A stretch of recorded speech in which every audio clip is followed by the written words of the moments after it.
el gobierno federal esta mañana. Agradezco muchísimo, digo siempre, pero especialmente ahorita porque anda de vacaciones, la presencia, el tiempo del doctor Fluvio Ruiz Alarcón, quien es analista del sector petrolero. Bienvenido, doctor. Ya se lo decía, doble gracias esta vez. No, al contrario, mi querida Luisa, como siempre, un gusto platicar contigo aquí con los amigos de La Octava y bueno, y más ahora saludarlos desde mi terruño, desde mi natal Coatzacoalcos. Ay, pues un abrazo hasta allá. Muchísimas gracias. Esperemos que esté disfrutando este tiempito fuera, aunque lo agarraron con un buen anuncio, ¿no? En la mañanera.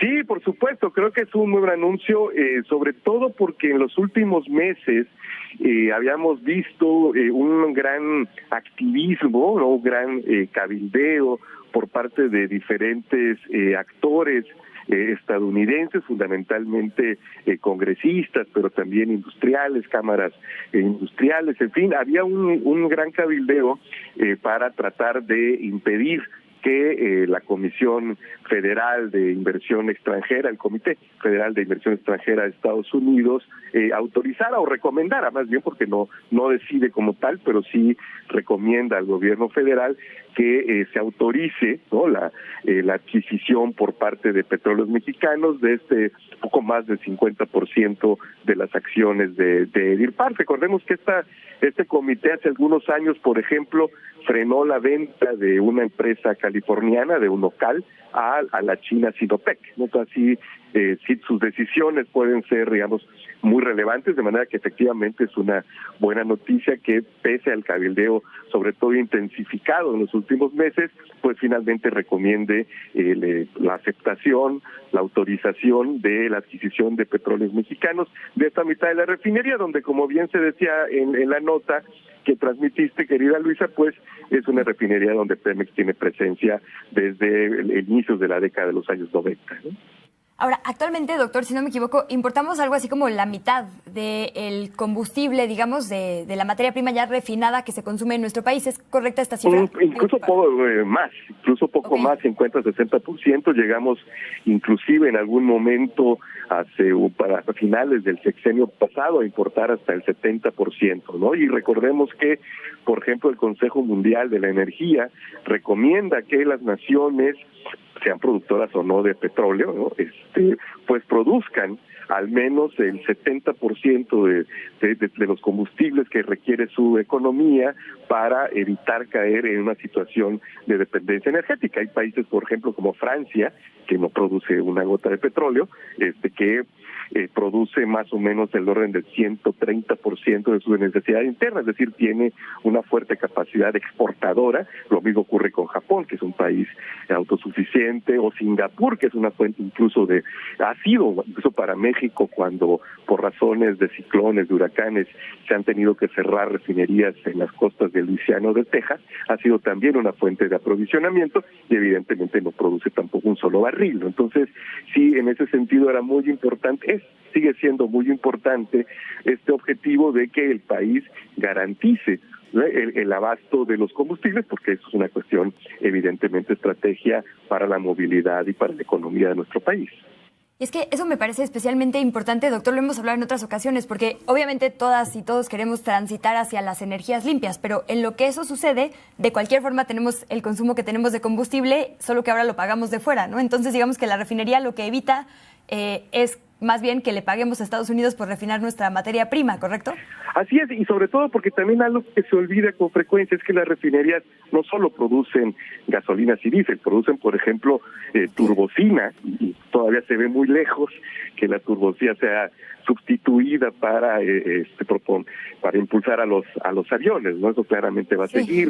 Produce asfaltenos, produce todo gas LP, hay toda una serie de derivados en las refinerías que seguirán siendo utilizadas durante muchos años. Incluso me parece que en las próximas décadas tendremos que ir pensando en que las refinerías se vayan adaptando a lo que se conocen como refinerías petroquímicas para incrementar justamente la producción de estos petroquímicos.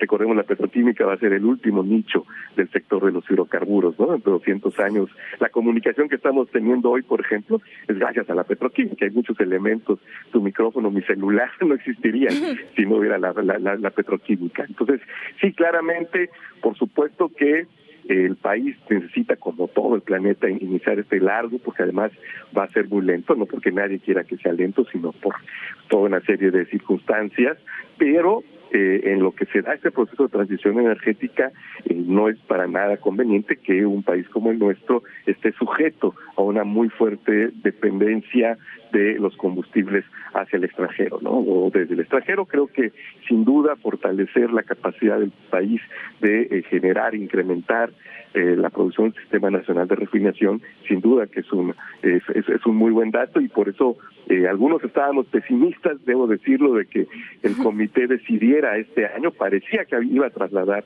su decisión hasta inicios del año que entra, pero por fortuna ya se ha dado, y esto permitirá también que se integre.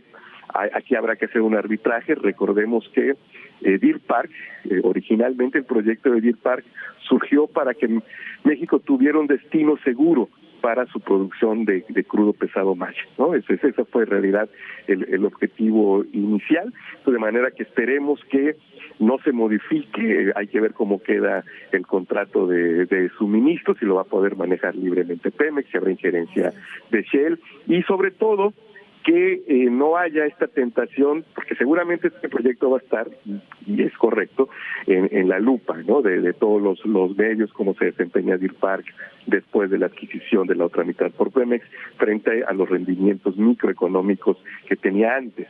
Y esto, sin embargo, no debe llevar a que Pemex, por ejemplo, disminuya artificialmente el precio del crudo maya, que le va a seguir vendiendo a Deer Park, porque eso afectaría pues a toda la venta del crudo maya. Recordemos, actualmente México solamente le envía ya 70,000 barriles diarios de crudo maya a Deer Park, pero esos 70,000 son el piso del precio del maya, y evidentemente México hoy por hoy, ¿no?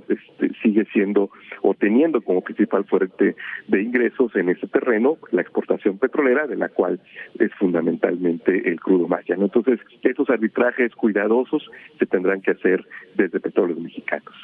Doctor Fluvio Ruiz, pues no le quito más tiempo de sus vacaciones. Le agradezco muchísimo la claridad y generosidad con que nos explica todo este contexto que vale la pena, como bien dice, seguir de cerca. Nos queda pendiente, y si me permite lo dejamos ahora para que regrese en enero. Decía Romero López esta mañana, el cambio de la exploración a aguas someras. Se han descubierto 3 campos mayores de petróleo. Ahorita tenemos que mandar un corte, pero si me permite lo dejamos de tarea, porque la exploración de aguas someras fue algo que se dijo que ya no tenía caso, ¿no? Que había que ir a las ultraprofundas. Entonces también este cambio de paradigma vale la pena seguirlo de cerca. Con todo gusto, si gustas, de la próxima semana, como cuando gustes, querida Alicia, estoy a tus órdenes, porque ese es un tema también muy, muy importante para el mediano y el largo plazo de Petróleos Mexicanos. Pues te tomo la palabra, si así me lo permites, para la próxima semana, y por lo pronto te mando un abrazo grandote hasta Coatzacoalcos. Igualmente, Luis, hasta el centro de la Ciudad de México, ¿eh? Claro que sí, disfruta. Gracias, doctor Fluvio. Hasta luego. Buenas tardes. La primera pausa y regresamos.